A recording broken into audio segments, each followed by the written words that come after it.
नमस्ते दोस्तों, आपके अपने channel amazing taste of India में आपका स्वागत है। आज मैं आपके लिए होटल से भी बढ़िया सांभर और उसके साथ में सुपर सॉफ्ट स्पॉन्जी जालीदार इडली घर पर बनाकर तैयार करूंगी। आप भी इस रेसिपी को एक बार मेरे तरीके से ज़रूर ट्राई कीजिएगा। आपकी फैमिली में सबको बहुत पसंद आएगी और आप इस तरह से बार बार इडली और सांभर बनाना चाहेंगे। तो चलिए शुरू करते हैं इडली और सांभर बनाना। इसके इंग्रेडिएंट्स की लिस्ट मैं आपको डिस्क्रिप्शन बॉक्स में दे दूंगी, आप वहां से देख सकते हैं। इडली बनाने के लिए हमने 4 कटोरी चावल लिया है। आप अपने घर में जो रेगुलर चावल इस्तेमाल करते हो आप उसका इस्तेमाल इडली बनाने के लिए कर सकते हैं। साथ ही हमने 2 कटोरी धुली हुई बिना छिलके वाली उड़द की दाल लिया है। आप कटोरियों में दाल और चावल के लेवल को चेक कर लीजिए। जितना चावल लें उसकी आधी दाल लें। अब चावल और दाल दोनों को एक बड़े बर्तन में इस तरह से कोई भगोना ले लें या बड़ा बर्तन ले लें, सबको अच्छी तरह से एक साथ मिक्स कर लेंगे। इसके बाद इसे 3 से 4 बार अच्छी तरह से धो करके साफ़ कर लेंगे, या तब तक जब तक कि इसका पानी पूरी तरह से साफ़ नहीं आने लगता है। इसके ऊपर जो भी पाउडर, डस्ट या दूसरी गंदगी हो वो पूरी तरह से साफ़ हो जानी चाहिए। इसे अच्छी तरह से धोने के बाद इसमें पर्याप्त पानी डालकर इसे 4 से 5 घंटे के लिए भिगा कर रखेंगे। सेफ साइड के लिए आप इसे 7 से 8 घंटे भी भिगा कर रख सकते हैं। तो चलिए अब इसे भीगने के लिए रख देते हैं। इसे भिगाए हुए लगभग 4 से 5 घंटे हो गए हैं। चावल और दाल अच्छी तरह से फूल गया है, काफ़ी ज़्यादा भी हो गया है, पूरा भगोना भर गया है। इसके दाने भी बड़े बड़े हो गए हैं। दाल और चावल इस तरह से दबाने पर अच्छी तरह से टूट रहे हैं। तो अब इस पानी को ड्रेन आउट हमें कर देना है। आगे चावल और दाल का हमें अच्छा सा पेस्ट तैयार करना है और दूसरा पानी डालकर, साफ पानी डालकर इसका पेस्ट तैयार करेंगे। तो मैं चावल और दाल को मिक्सी की जार में इस तरह से डाल देती हूँ और इस समय पर इतना पानी डालें कि चावल और दाल अच्छी तरह से पिस जाएं। हमें पानी न ही बहुत ज़्यादा डालना है, न ही बहुत कम डालना है। अगर पिसते समय भी आपको लगता है कि और पानी डालना चाहिए तो आप डाल सकते हैं। मिक्सी के जार का ढक्कन लगाकर इसका अच्छा सा पेस्ट बनाकर मैं लेकर आती हूँ। हमने इसका एक अच्छा सा पेस्ट बनाकर तैयार कर लिया है। ये बिल्कुल सूजी के दाने की तरह दानेदार पेस्ट तैयार हुआ है। मैदा या बेसन की तरह बारीक नहीं है। अब आप इसकी कंसिस्टेंसी देखिए। अभी आपको ऐसा लग रहा होगा कि ये काफ़ी गाढ़ा है, लेकिन अभी हम इसे ऐसे ही फर्मेंटेशन के लिए रखेंगे, क्योंकि फर्मेंटेशन के बाद भी ये थोड़ा सा पतला होगा और नमक डालने पर और भी पतला होगा। और अगर ज़रूरत पड़ेगी तो इडली बनाने से पहले थोड़ा सा पानी डालकर इसकी कंसिस्टेंसी को एडजस्ट कर सकते हैं। हमने पूरे चावल और दाल को पीसकर इसका बैटर तैयार कर लिया है। अब इसे ढक करके 12 से 15 घंटे के लिए फर्मेंटेशन के लिए छोड़ देंगे। अब इसे 12 से 15 घंटे हो चुके हैं। चलिए ढक्कन हटाकर बैटर को चेक कर लेते हैं कि इसमें अच्छा फर्मेंटेशन हुआ है कि नहीं। ये देखिए, बहुत बढ़िया फर्मेंटेशन हुआ है, एकदम जालीदार बैटर तैयार हुआ है। इस बैटर से जब आप इडली बनाएंगे तो आपकी इडली बहुत सॉफ्ट, स्पॉन्जी और एकदम जालीदार बनकर तैयार होगी। तो अब इसमें स्वाद के अनुसार नमक डाल देंगे। नमक डालने के बाद इसे अच्छी तरह से मिक्स कर लेंगे। मिक्स करने के बाद आप देख लें, अगर बैटर गाढ़ा हो तो इसमें थोड़ा सा पानी डालकर बैटर को हल्का सा पतला कर सकते हैं। अब मोल्ड को ग्रीस करके तैयार कर लेते हैं। तो अगर आपके पास मोल्ड नहीं हो तो आप कटोरियों में भी इडली बना सकते हैं। कटोरियों को भी इसी तरह से ग्रीस कर लें। एक कढ़ाई में पानी डाल दें, उसमें कोई स्टैंड या प्लेट डाल दें, उसके ऊपर थाली डाल दें, फिर कटोरियों में बैटर डालकर और ढक करके कढ़ाई में इडली बना सकते हैं। इस तरह से हमने सभी मोल्ड को ग्रीस करके तैयार कर लिया है। अब मोल्ड में बैटर डाल देंगे। तो बैटर जो है थोड़ा सा कम डालें, क्योंकि इडली को फूलने के लिए पर्याप्त जगह होनी चाहिए। बैटर बहुत अच्छा है, इडली बहुत अच्छे से फूलेगी। तो बैटर को हल्का सा कम मोल्ड में डालें, जिससे कि इडली अच्छी तरह से फूल सके। सभी मोल्ड में मैं इस तरह से बैटर डालकर तैयार कर लूँगी।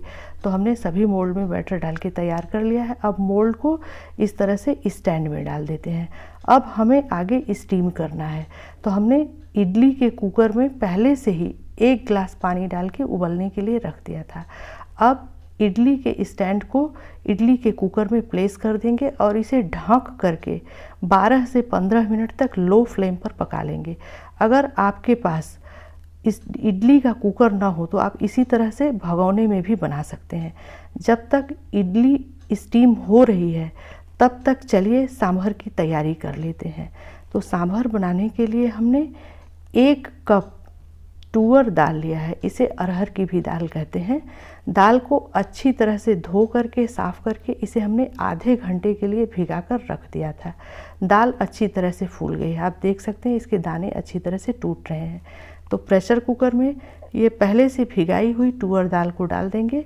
1 कप दाल है तो 2 कप पानी डाल देंगे। पानी का इस समय कोई फिक्स मेजरमेंट नहीं है, लेकिन इतना पानी ज़रूर डालें कि 5 से 6 सीटी आने तक दाल को अच्छी तरह से पका सकें और दाल जले नहीं। तो ये हमने 2 कप पानी डाल दिया है। दाल की कंसिस्टेंसी को बाद में भी एडजस्ट कर सकते हैं। अब इसमें आधा छोटा चम्मच हल्दी पाउडर डाल देंगे, आधा छोटा चम्मच नमक डाल देंगे। हल्दी और नमक डालने के बाद अच्छी तरह से मिक्स कर लेंगे। प्रेशर कुकर का ढक्कन लगाकर 1 सीटी हाई फ्लेम पर और 4 सीटी लो फ्लेम पर लगाकर तैयार कर लेंगे। जिस तरह से हम रोज़ दाल बनाते हैं उससे हमें थोड़ा सा ज़्यादा इस दाल को पकानी है। हल्का सा गल जाए दाल, हमें उतनी पकानी है। जब तक दाल पक रही है तब तक चलिए सांभर के लिए मसाले तैयार कर लेते हैं। दाल को पकने के लिए लो फ्लेम पर छोड़ देते हैं। तो मसाले के लिए हमने कढ़ाई को गैस पर गर्म होने के लिए रख दिया है। अब इसमें मैं 2 टेबल स्पून कुकिंग ऑयल डाल रही हूँ। जैसे ही हमारा तेल अच्छी तरह से गर्म हो जाएगा तो इसमें 1 छोटा चम्मच सरसों राई के दाने डाल देंगे और 1 छोटा चम्मच साबुत जीरा डाल देंगे। राई और जीरा को अच्छी तरह से चटकने देंगे। इसके बाद इसमें आधा छोटा चम्मच मेथी दाना डाल देंगे और 1/4 चम्मच हींग पाउडर डाल देंगे। राई, जीरा, मेथी और हींग सबको अच्छी तरह से चटकने देंगे। अब ये चटक गए हैं, इनका कलर चेंज हो गया है। तो अब इसमें थोड़े से करी पत्ते डाल देंगे। अगर आपके पास फ्रेश हो तो ज़रूर डालिएगा, बहुत अच्छा टेस्ट आएगा। नहीं तो आपके पास जो हो आप उसे डाल सकते हैं। इसके बाद इसमें एक बड़े साइज़ की प्याज, जिसे हमने लंबे लंबे शेप में कट कर लिया है, इसे डाल देंगे। प्याज को भी हमें हल्का गोल्डन होने तक भूनकर तैयार कर लेना है। प्याज को भूनते हुए लगभग 1 मिनट हो गए हैं। तो अब इसमें 2 हरी मिर्च डाल देते हैं। 1 हरी मिर्च हल्की सी लाल हो गई है, इसे भी डाल देते हैं। प्याज को भूनते समय गैस के फ्लेम को लो टू मीडियम रखें और इसे अच्छी तरह से भून लें। अब प्याज का कलर जो है अच्छा चेंज हो गया है, प्याज भून गई है। तो इसमें 2 मीडियम साइज़ के टमाटर, जिसे हमने रफली चॉप किया है, इसे डाल देंगे। इसे भी थोड़ी देर पका लेंगे। आगे हमें इसमें कुछ सब्जियां डालनी हैं, चलिए उसे दिखा देती हूँ मैं आपको। तो मैंने 10 से 12 टुकड़े पम्पकिन के, 8 से 10 टुकड़े सहजन यानी कि ड्रम स्टिक के और 1 छोटे साइज की शिमला मिर्च थी, इसे कट कर लिया है। 3 टेबल स्पून बीन्स और 1 गाजर, इन सब्जियों को हमने कट करके तैयार कर लिया है। आप अपने पसंद की कोई भी सब्जी डाल सकते हैं। इन सब्जियों को थोड़े से बड़े टुकड़ों में कट कीजिएगा, जिससे कि सांभर बनाते समय इनका शेप भी बना रहेगा और क्रंच भी बना रहेगा। अब इन कटी हुई सब्जियों को कढ़ाई में डाल देंगे और प्याज के साथ अच्छी तरह से भून लेंगे। सब्जियों को काटने से पहले अच्छी तरह से छील करके, धो करके साफ़ कर लें, फिर इसे कट करें। सबको अच्छी तरह से मिक्स कर लेंगे। अब इसमें आधा छोटा चम्मच नमक और 1/4 चम्मच हल्दी पाउडर डाल देंगे। नमक ध्यान से डालें क्योंकि नमक दाल में भी पड़ा हुआ है, तो नमक कहीं ज़्यादा ना हो। तो इसमें हल्दी और नमक डालने के बाद अच्छी तरह से मिक्स कर लेंगे। इसके बाद इसे ढक करके 5 मिनट तक लो फ्लेम पर पका लेंगे। जब तक सब्जियां पक रही है, चलिए इडली को चेक कर लेते हैं। इसे पकते हुए लगभग 10 से 12 मिनट हो गए हैं। तो ये देखिए इडली अच्छी तरह से पक गई है, बिल्कुल भी उंगली में चिपक नहीं रही है। एक नाइफ़ डाल के भी देख लेते हैं। देखिए नाइफ़ भी एकदम क्लीन है।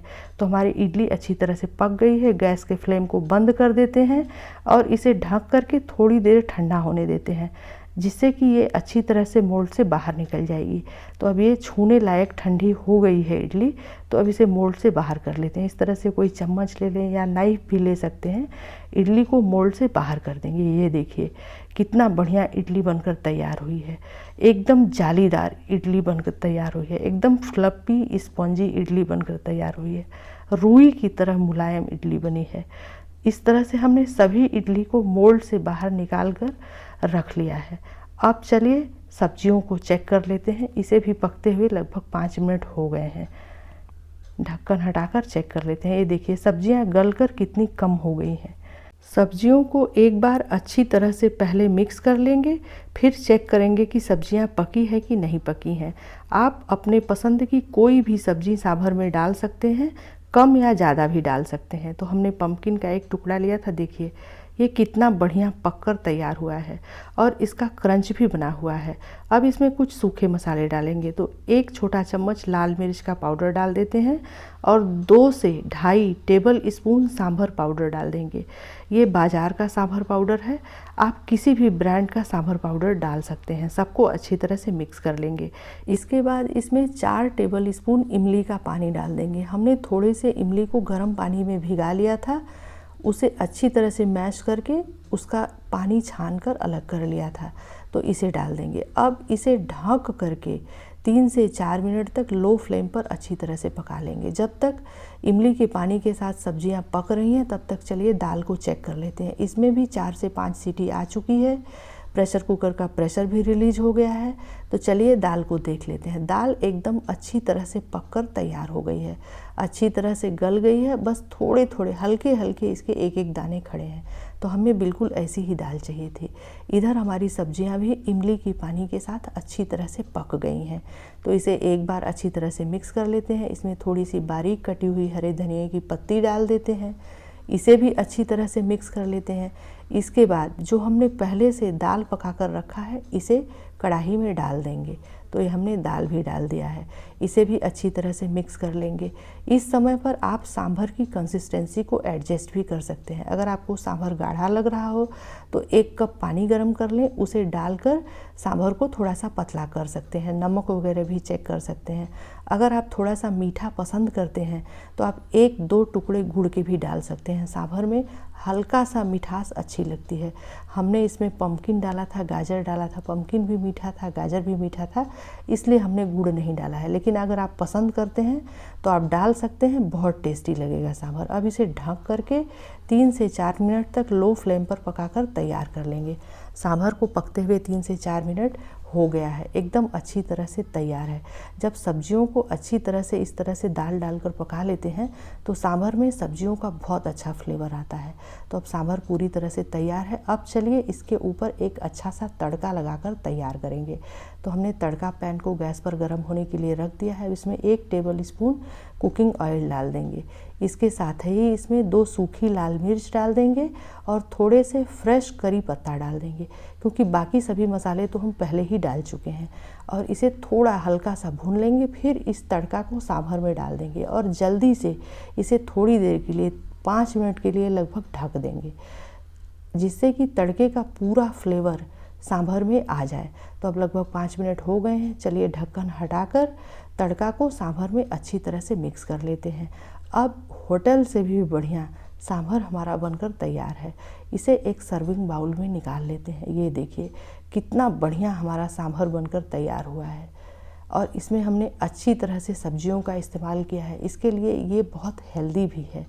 तो अब ये हमारा सांभर पूरी तरह से बनकर तैयार है। इडली भी हमारी एकदम सुपर सॉफ्ट रुई की तरह नरम इडली भी बनकर तैयार है। तो आप इडली पर इस तरह से सांभर डाल लें और गरम गरम इडली सांभर को आप इंजॉय करें। अगर हमारे इडली और सांभर की रेसिपी और इसे बनाने का तरीका आपको अच्छा लगा हो तो वीडियो को लाइक कमेंट्स के साथ फैमिली फ्रेंड्स में शेयर कर दीजिएगा। बेल आइकन को प्रेस कर दीजिएगा। साथ ही मेरे चैनल को सब्सक्राइब करना मत भूलिएगा, जिससे कि मेरा मोटिवेशन लेवल बना रहेगा और मैं आपके लिए नई नई रेसिपी लेकर आती रहूँगी। मिलते हैं अगली वीडियो में एक नई रेसिपी के साथ। तब तक के लिए नमस्कार, अपना ध्यान रखिएगा।